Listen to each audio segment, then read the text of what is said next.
Babaeng tinaguriang Regional Most Wanted Person na may kasong 2 counts of illegal recruitment, huli ng mga tauhan ng Dasmariñas PNP. Bahagi ito ng walang humpay na operasyon ng PNP kontra wanted person.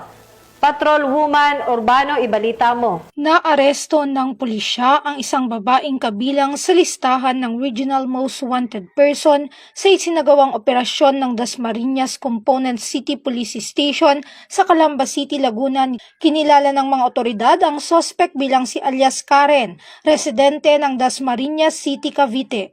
Naaresto ang suspect sa bisa ng warrant of arrest para sa 2 counts of illegal recruitment. Samantala, sa isang pahayag, sinabi ni Police Colonel Ariel R. Red, Acting Provincial Director ng Cavite Police Provincial Office, na ang matagumpay na operasyon ay patunay ng walang humpay na dedikasyon ng kapulisan sa pagtugis sa mga wanted na individual. Mula dito sa PRO Calabarzon, ako ang inyong Police News Network Correspondent, Patrol Woman Pisalme T. Urbano,